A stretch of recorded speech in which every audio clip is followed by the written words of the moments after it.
What's going on, America? This is Kevin from Kevin's Corner. And I watched the president speaking to the people from Venezuela down in Miami today. And boy, did he give the socialist movement a black eye. That's what he did. I'm talking about one from way back here that they saw come out right in the eye. And I hope Alexandria Cortez and Bernie Sanders was watching during the presentation. Not only did he give socialism a black eye, but he also, I think, won over the hearts of many Latinos. If he's so racist and hate people of color, why was he talking about liberation and a democracy for Venezuela, Cuba, Nicaragua, all of these places down there that are being ran by dictators? Why was he talking about the possibility of this whole continent being the first completely all liberated and free continent? Why was he doing that? Is it because he hates people of color and all the Mexicans and Guatemalans and all of that stuff? Is that why? I mean, you would think if he hated them that much, he wouldn't have took time out of his hard working day to go down to Miami and talk about it.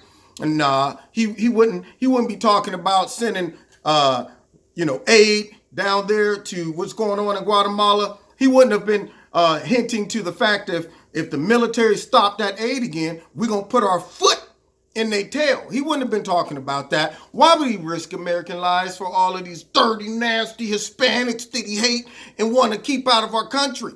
Why would he do that? I don't understand.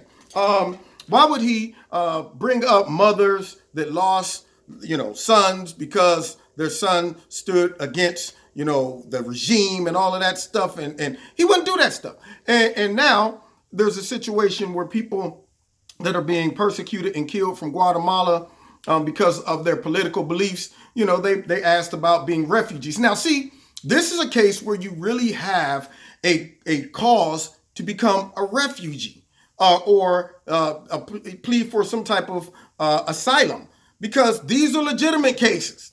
They're not saying, you know what, I'm trying to get asylum because I'm broke and there's no jobs and there's gang violence. They're saying, hey, look, because we are standing for freedom and we resist the tyranny of this prior leader, that's why we're being persecuted. Now, I can see a legitimate claim of asylum for that.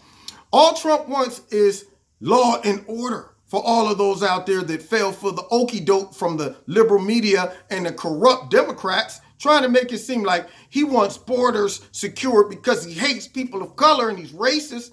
No, he just hates lawlessness, which all of us should hate. And all of those that are sympathetic to the Democrats and their cause to allow our borders to just be violated at will, maybe they should apply the Democrats' philosophy to their own house when they call 911 while somebody's trying to break in.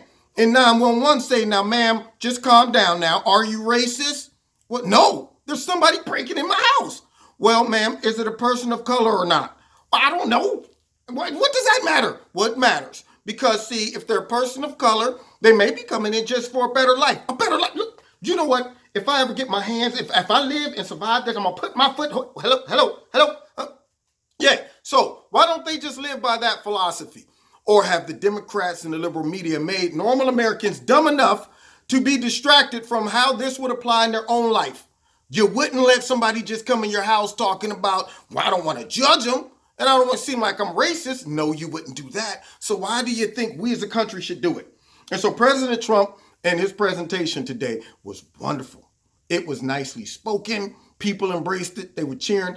And I hope during the campaign running up to 2020, he implored all of those Latinos to help campaign for him and run that footage over and over again. He really got to become more proactive when it comes down to reaching out and showing how much support he has from the Latino community, the Black community, all of that stuff, to show America that the only people that support Trump aren't just white upper class men that want. Yeah, see, that's the narrative that he has to attack and dispel. All of that footage where he's working with Black people, Latino people, all these different varieties of people, they really got to do a better job getting that out there. Because if they leave it up to the funky, crooked, nasty, dirty liberal media, they're never going to show that. And most of the people who hate Trump don't watch Fox, so they're not going to see it. And they're not, unfortunately, they're not savvy enough to catch on to the fact that we've been being tricked by these sound bites in the liberal media. They're not going to go research it and look it up. No. So you kind of got to come up with a strategy to get that out to them, or else they'll go and believe in the narrative. They just think that there's only like 2 black people in the world to support Trump and about 3 Latinos. You talk to some of the liberals running around, they can't imagine a whole group of Latinos at his rally in Texas, or him speaking to this group of Guatemalans today. Nah, they can't imagine that stuff. And I'm sure they're not running it over and over again on CNN and MSNBC unless they're taking clips and sound bites out saying, look what he did. He said something about he's racist, misinterpreting, adding inferences, all of that stuff. You know how they do it. Just like the day where he came down the escalator and he said, oh, he called all Mexicans rapists, drug dealers, and murderers. Yeah. Took a whole context out of that. And to this day, there are Americans out there believing that. Unfortunate. So anyway, I love this message today.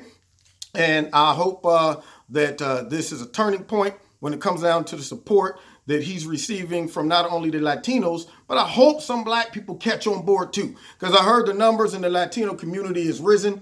And I hope the black community is waking up too. So anyway, God bless you. We'll be talking about all of this stuff Wednesday night, 7:30, live in Kevin's Corner on YouTube and also my live radio blog talk show. Also, check out Extreme Tees, my sponsor. Click on the link below in this video. And the promo code is my name, Kevin. And if you put that in, you'll get 20% discount. If you want to support Kevin at Kevin's Corner, there's links in the bottom. Do that as well. And also, don't forget to hit like, share, notification button, and subscribe. And let's see what else. Oh, find me on Facebook and Twitter. God bless you, and see you next time in Kevin's Corner. Looks like Gizmo is back in full effect with his wet beard. You been drinking water? Yeah.